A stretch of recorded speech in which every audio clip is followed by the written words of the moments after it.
નમસ્તે વિદ્યાર્થી મિત્રો, હું કૌશલ બલગામિયા આ વિડિયો લેક્ચરમાં દરેક વિદ્યાર્થી ભાઈ બહેનનું હાર્દિક સ્વાગત કરું છું. વિદ્યાર્થી મિત્રો, આપણે ભાગ 1 એનું પહેલું પ્રકરણ ભાગીદારી વિષય પ્રવેશ એનો અભ્યાસ કરીએ છીએ. એમાં આપણે થિયરીનો અભ્યાસ કર્યો. ત્યાર પછી આની અગાઉના લેક્ચરમાં આપણે પહેલી ટાઈપ દર મહિને કરેલા ઉપાડ ઉપર વ્યાજની ગણતરી કરતા શીખ્યા. આજે એવી જ મહત્વની અને બોર્ડમાં લગભગ સૌથી વધુ વખત પૂછાયેલી અને વાર્ષિક હિસાબમાં હવાલા તરીકે કામ લાગે એવી બીજી પદ્ધતિ આપણે ભણવાની છે. સૂચના રિપીટ કરવાની જરૂર નથી, પણ એમ છતાં વિડિયો ક્વોલિટી 480p પર રાખીને વિડિયો જોજો. મારી ચેનલને સબસ્ક્રાઇબ કરજો, લાઈક કરજો અને સારી કમેન્ટ કરજો. હવે વિદ્યાર્થી મિત્રો, આજે આપણે બીજી ટાઈપનો અભ્યાસ કરવાનો છે, પદ્ધતિ નંબર 2. તો સૌથી પહેલા તો ટેક્સ્ટ બુકમાં પાના નંબર 30 ઉપર બીજા દાખલામાં ત્રીજા દાખલાનો બીજો દાખલો એની રકમમાં ધ્યાન આપો. ખૂબ સમજવા જેવી અને શીખવા જેવી રીત છે, કારણ કે બીજા અને ત્રીજા દાખલાની રકમ વચ્ચે આપણે જે તફાવત રહેલો છે એ સમજવાનો છે. આજે તો આપણે બીજી રીત જ ભણવાની છે. બીજી રીતનો દાખલો અને 2 મહત્વના ઉદાહરણ, બરાબર. અને આ દાખલો એ વિદ્યાર્થી મિત્રો બોર્ડમાં પૂછાઈ ગયેલો છે ઘણી બધી વખત. વિદ્યાર્થી મિત્રો, કમિશન ગણવાનું આવશે અને ભાગીદારને મળતી નફાની રકમ ગણવાની આવશે. પણ કમિશનની ગણતરીમાં આપણે એક નવી બાબત શીખીશું. સૌથી પહેલા દરેક વિદ્યાર્થી ભાઈ બહેન રકમમાં ધ્યાન આપે અને ત્યારબાદ આપણે રીત શીખી, સમજી અને પછી આગળ અભ્યાસ કરીશું. વિદ્યાર્થી મિત્રો, તમે જુઓ તો બીજો દાખલો, અમૃતા અને દિવ્યા એક પેઢીના ભાગીદારો છે. તેઓની મૂડીનું પ્રમાણ 3:2 છે. અમૃતાને તેનું કમિશન બાદ કર્યા પછીના ચોખ્ખા નફા પર 8% કમિશન આપવાનું છે. જો વર્ષના અંતે પેઢીનો નફો 96,876 હોય તો અમૃતાને કુલ કેટલી રકમ મળશે? વિદ્યાર્થી મિત્રો, સૌથી પહેલા તો જુઓ, અમૃતા અને દિવ્યા 2 ભાગીદાર છે. પછી સૂચના આપી છે કે અમૃતાને તેનું કમિશન બાદ કર્યા પછીના ચોખ્ખા નફા પર 8% કમિશન મળે છે.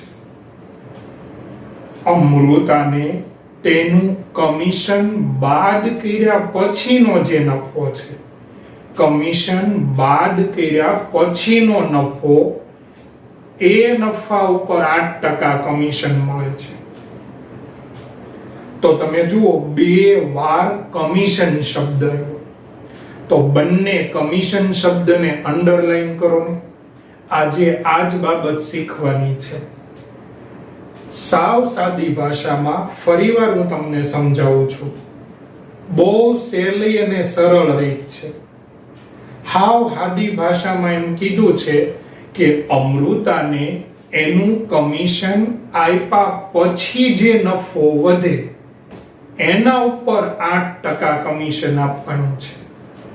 હાવ સરળ ભાષામાં કહીએ તો 2 વાર કમિશન ગણવું પડે.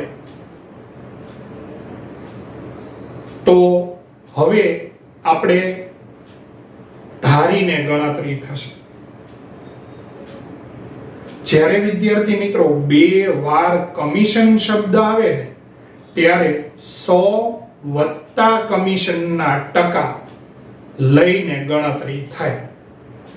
2 વાર કમિશન શબ્દ આવે અને 100 + કમિશનના ટકા લઈને ત્યારે ગણતરી કરવાની થશે.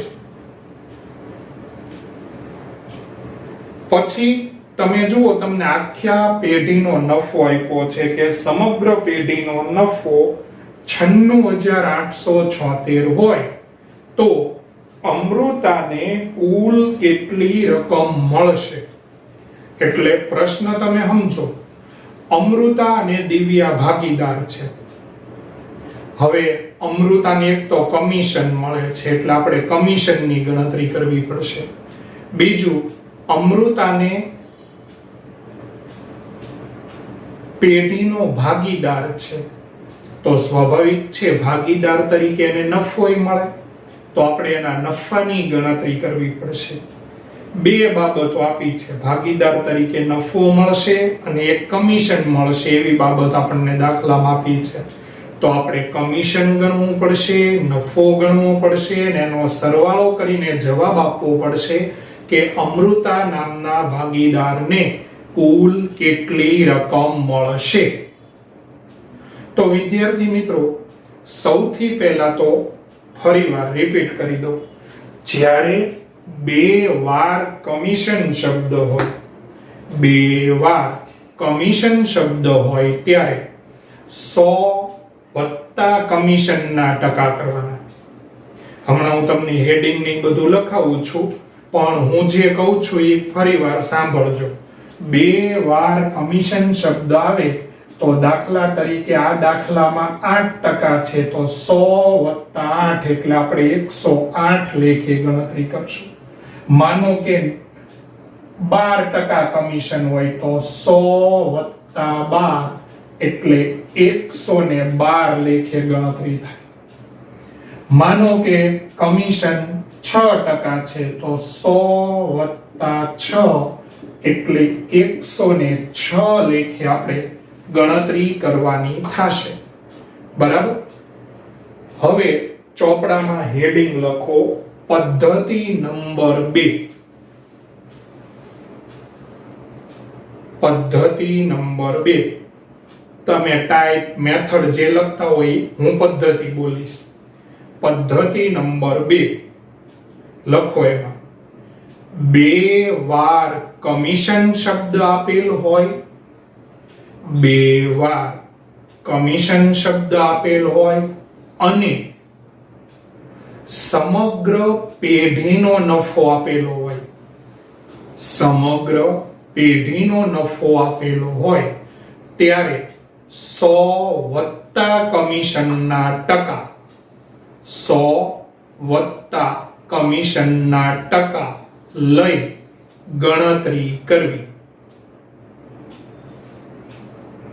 હવે જુઓ, ઘણા અહીંયા આગળ એવું લખાવે છે, ધારો કે પેઢીનો નફો 100 + કમિશન એમ કરીને 108 લખાવે. ઘણા એનું સૂત્ર છે એ મુકાવડાવે, પણ મિત્રો અહીંયા સૂત્રની ને એવું કઈ લખવાની કોઈ જરૂરિયાત નથી. બરાબર વિદ્યાર્થી મિત્રો, કારણ વગરનું એક અભ્યાસક્રમમાં આપણે સૂત્ર વધારવું નથી. અને મેં એવું જોયું છે કે સૂત્ર આધારિત દાખલો ગણાવીએ ને એટલે પછી જો પરીક્ષામાં સૂત્ર યાદ આવે ને તો દાખલો ગણે, પણ જો સૂત્ર યાદ ન આવે તો પૂરું થઈ જાય.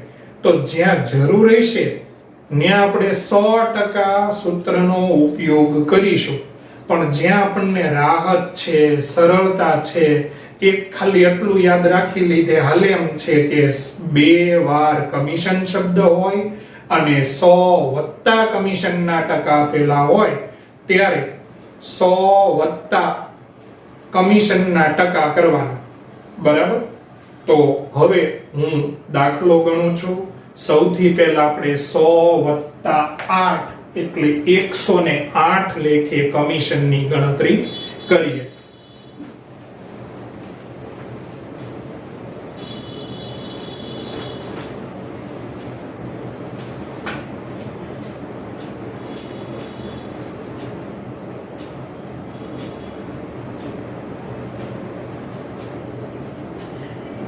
₹108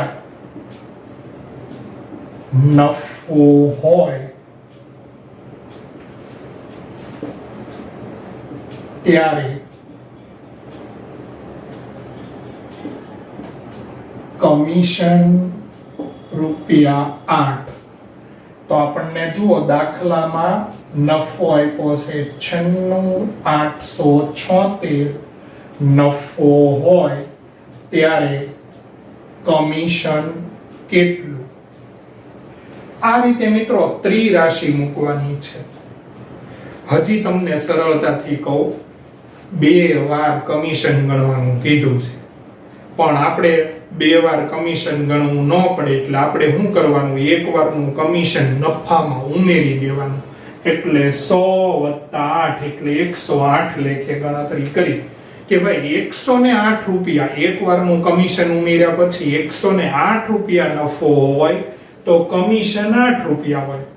તો 96,876 હોય ત્યારે કમિશન કેટલું? આ રીતે ત્રિરાશિ સાદી મૂકવાની છે. આને ત્રિરાશિ કહેવાય. 3 કિંમત તમે જુઓ 1, 2 અને 3, આને ત્રિરાશિ કહેવાય. હવે આ ત્રિરાશિનું સોલ્યુશન કરીએ તો આનો હંમેશા ગુણાકાર થાય એટલે 96,876 ગુણ્યા 8. પહેલો આંકડો હોય એ છેદમાં લખાય 108. ચાલો વિદ્યાર્થી મિત્રો, કેલ્ક્યુલેટરમાં 96,876 ગુણ્યા 8 ભાગ્યા 108 કરો તો જવાબ આવશે 7176. આ 7176 અમૃતાનું કમિશન છે.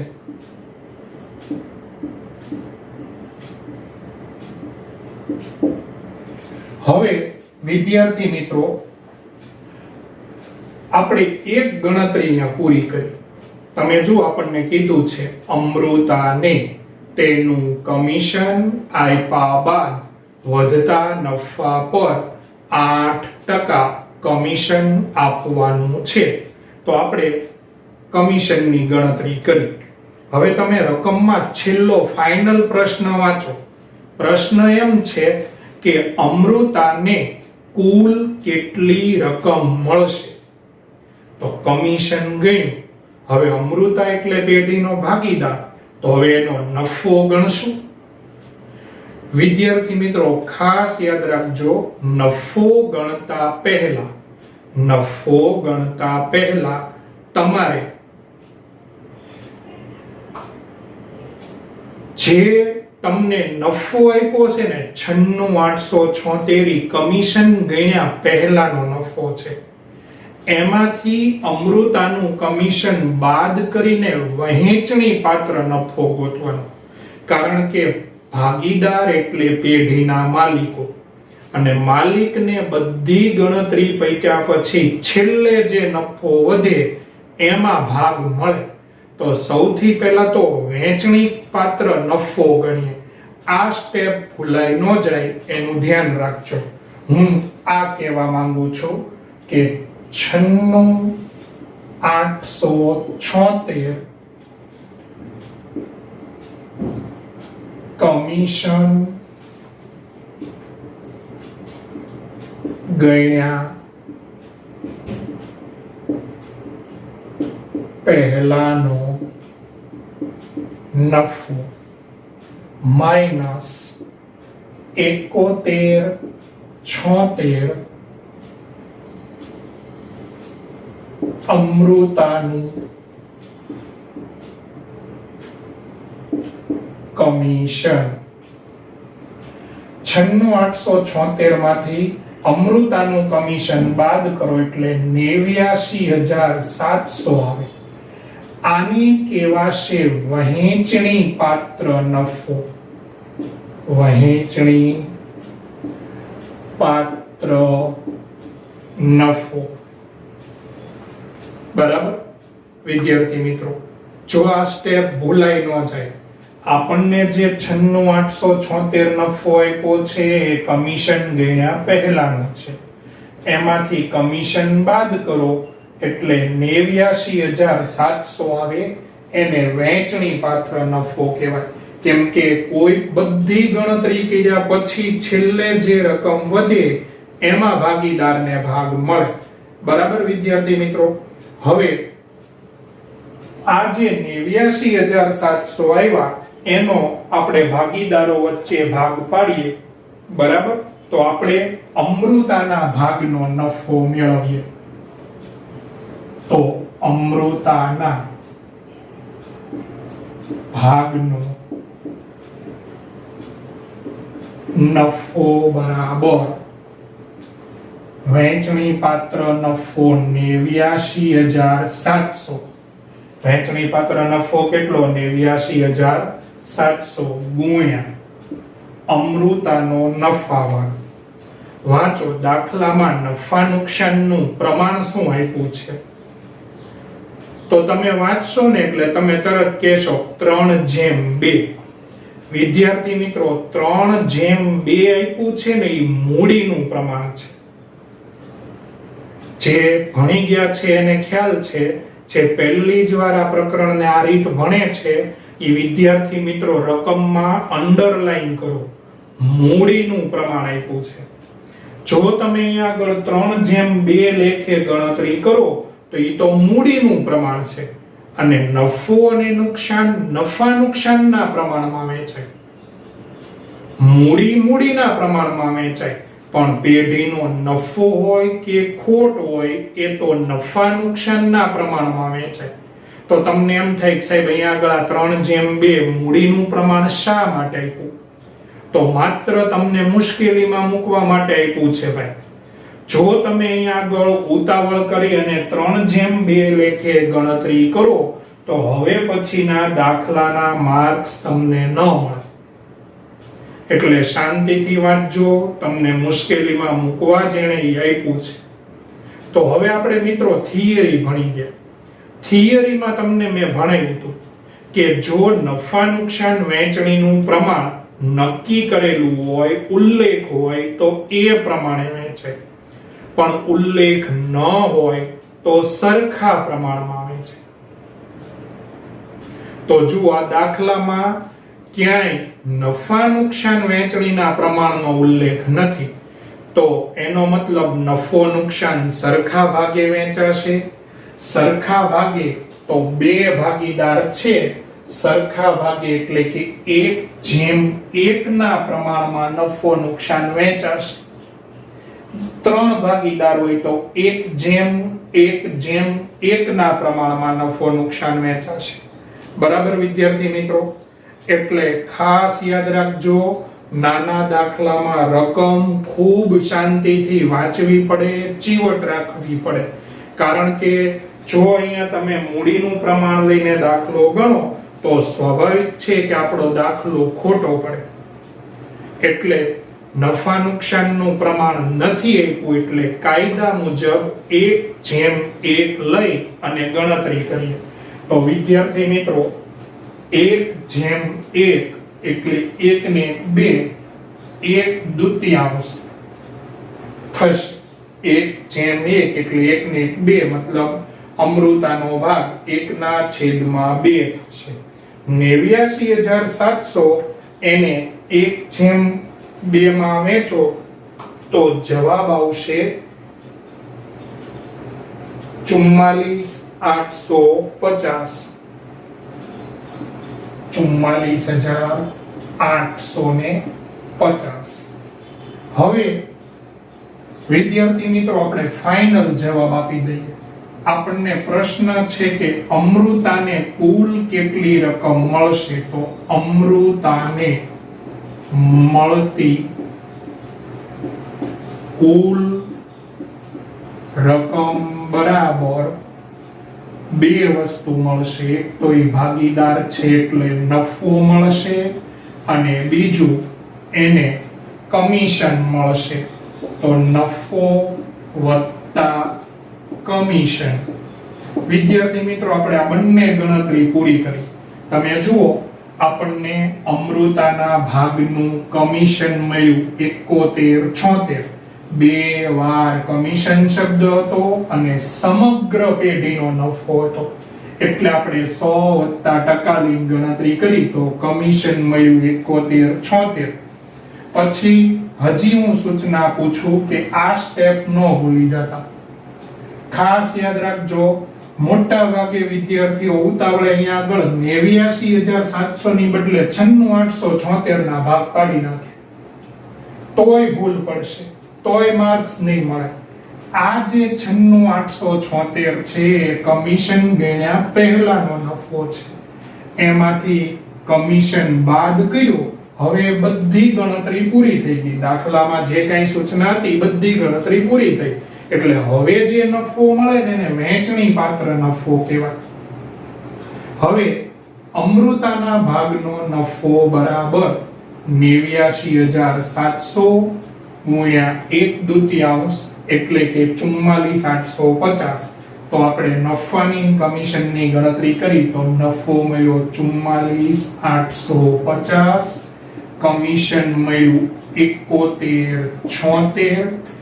વિદ્યાર્થી મિત્રો સરવાળો કરો 52,026 આવશે. કેટલા આવશે? 52,026. રેડી? હવે તમે વિદ્યાર્થી મિત્રો તમને વિડિયો પોઝ કરી અને આખો દાખલો લખવા મળે એટલે હું એકાદ મિનિટ અટકું છું.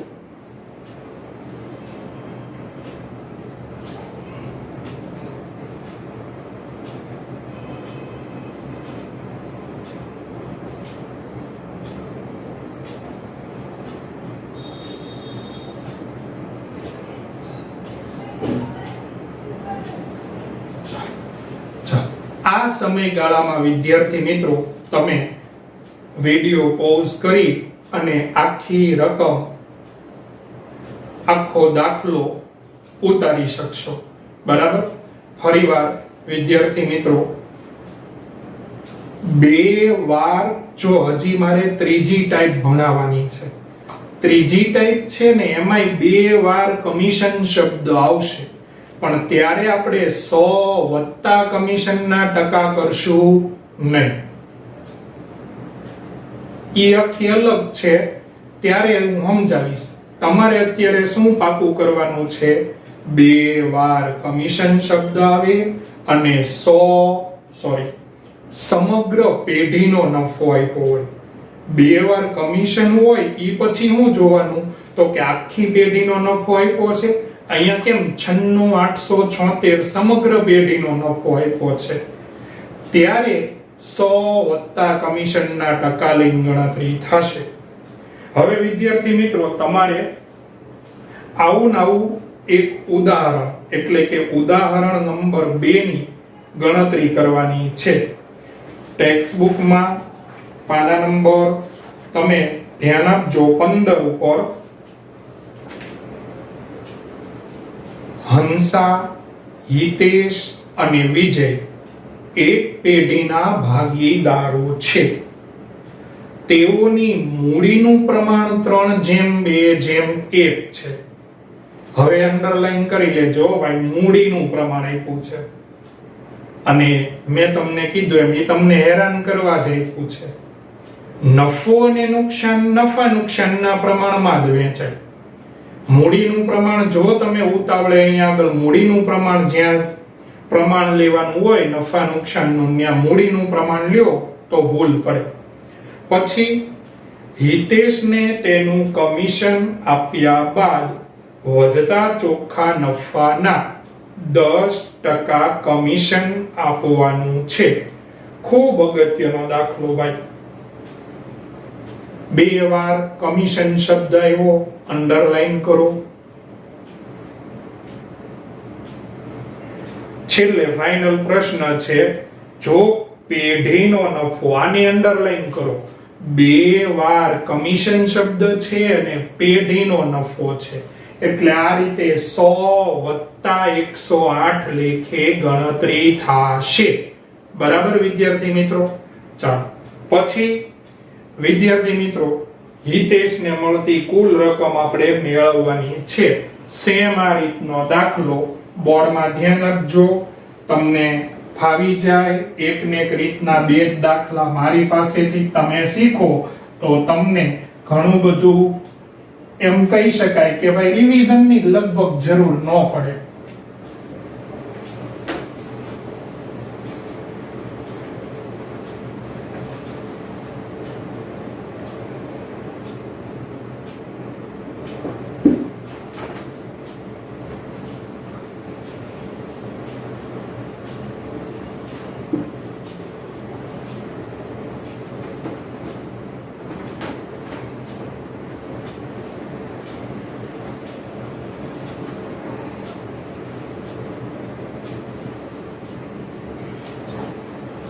બોલો ભાઈ, દાખલામાં કમિશનના ટકા કેટલા આપ્યા છે? ઉદાહરણમાં 10. તો 100 + 10 એટલે 110 લેખે ગણતરી શરૂ કરશું. સામાન્ય એવી એક ત્રિરાશિ મૂકવાની છે. તમે જોઈ શકશો ચોપડીમાં સૂત્ર આપ્યું છે, એ સૂત્રની કોઈ જરૂરિયાત નથી. અને એ સૂત્ર મૂકો ને એટલે થોડી ગાણિતિક બાબતોના નિયમોય તમારે ધ્યાનમાં રાખવા પડે. જો એ નિયમોનો ભંગ કરો ને તો એ જવાબ ખોટો આવે. એટલે આપણે એવી કોઈ મુશ્કેલી ઊભી જ નથી કરવી. બરાબર? મુશ્કેલીને મુશ્કેલીમાં ન મૂકો જ્યાં સુધી મુશ્કેલી તમને મુશ્કેલીમાં ન મૂકે. એટલે આપણે જ્યાં સૂત્ર વગર રડે એમ છે ત્યાં રોડવીએ. ચાલો,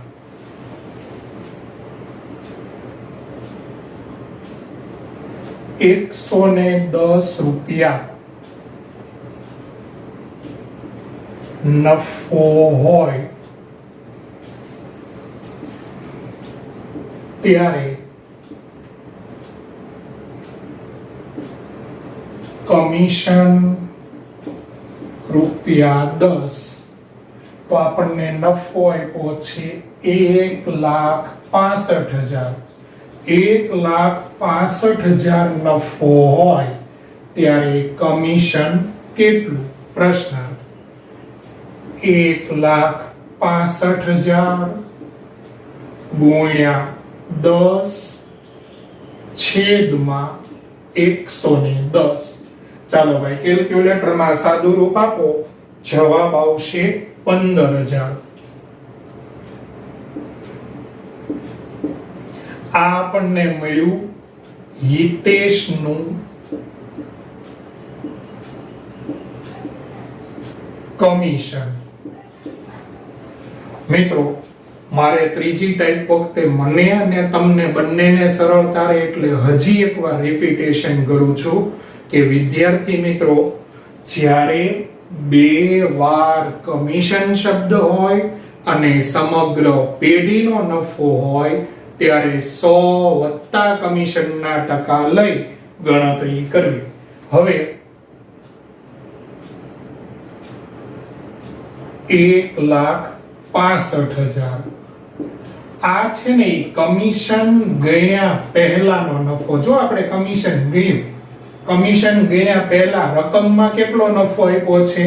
1,65,000 કમિશન ગણ્યા પહેલાનો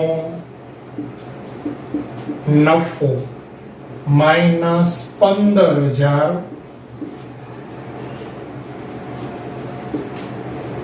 હિતેશનું કમિશન. તો જવાબ આવશે 1,50,000. મિત્રો જુઓ, બધી જ ગણતરી પૂરી થઈ જાય ને પછી છેલ્લે જે નફો વધે ને એને કહેવામાં આવે વહેંચણી પાત્ર નફો. એને શું કહેવાશે? વહેંચણી પાત્ર નફો. બધી ગણતરી પત્યા પછી. બરાબર? હવે 1,50,000 એને આપણે હિતેશ વચ્ચે વહેંચી દઈએ તો હિતેશને મળતો નફો બરાબર 1,50,000 ગુણ્યા કયું પ્રમાણ લેવાનું? નફા નુકસાનનું. અને દાખલામાં કયું પ્રમાણ આપ્યું છે? મૂડીનું. એનો મતલબ આખા એ દાખલામાં ક્યાંય નફા નુકસાનનું પ્રમાણ આપ્યું નથી, એટલે આપણે 1:1:1 જો 3 ભાગીદાર છે હો, તો સરખા ભાગે ઇક્વલ, બધાને હરખું 1:1:1, મતલબ 3 સરખા ભાગ પાડવાના, એટલે 1/3. તો હિતેશના ભાગે નફો આવશે 50,000. હવે ફાઇનલ જવાબ હિતેશને મળતી કુલ રકમ, તો બે વસ્તુ મળે, નફો વત્તા કમિશન. નફો આપણે ગણ્યો તો એના ભાગે નફો આવ્યો 50,000. જો અહીંયા આગળ ઘણી વાર વિદ્યાર્થી મારી પાસે પ્રશ્ન લઈને આવે, ડિફિકલ્ટી લઈને આવે, ઈ હું છે આમ હબડાટીમાં તૈયારી કરે, પહેલા કરી ન હોય ને પછી પરીક્ષા વખતે એકદમ તૈયારી કરે, એટલે ઈ એમ કે સાહેબ સ્વાધ્યાયનો દાખલો તમે ગણાવ્યો તો અહીંયા 1/2 લીધા અને ઉદાહરણમાં કેમ 1/3 આવી ગયા, ઈ અમને કેમ ખબર પડે? તો ફરીવાર, જો બધાને નથી થતું, પણ મારો ઉદ્દેશ એવો છે કોઈને ભવિષ્ય મુશ્કેલી ન રહે, એટલે જ હું અત્યારે ખૂબ શાંતિથી આપણે આ મુદ્દા લઈએ છીએ. તો વિદ્યાર્થી મિત્રો, 3 ભાગીદાર છે, બરાબર? હંસા, હિતેશ અને વિજય. તો 3 ભાગીદાર હોય તો 3 ભાગ પાડવા પડે. સ્વાધ્યાયના દાખલામાં 2 ભાગીદાર હતા, એટલે 2 ભાગ પાડ્યા. તો 50,000 નફો, 15,000 નું કમિશન આપણે ગયું, તો એને કુલ મળશે 65,000. ભાઈ હિતેશને મળતી કુલ રકમ કેટલી? 65,000. આ બંને દાખલાઓ સરસ રીતે ઉતારી લેજો, લખી લેજો. ભણ્યા હો તો છતાં ફરીવાર એવી સરસ રીતે ભણજો કે ખૂબ સારા રિવિઝન સાથે તૈયારી થઈ જાય. વિદ્યાર્થી મિત્રો, આજના લેક્ચરમાં આટલું જ રાખીએ છીએ. હવે પછીના લેક્ચરમાં ત્રીજી ટાઈપ સાથે મળશું. આ ટાઈપ જેટલી સારી રીતે મગજમાં બેઠી હશે, ત્રીજી ટાઈપમાં તરત જ સમજાઈ જશે કે આ બે આ રકમમાં. ત્રીજી ટાઈપ બહુ સહેલી છે, પણ બીજી ને ત્રીજી ટાઈપ મિક્સ ન થઈ જાય ઈ આપણે જોવાનું છે. બરાબર? ચાલો, ખૂબ સરસ પ્રેક્ટિસ કરજો. દરેકને શુભકામનાઓ. Thank you all of you.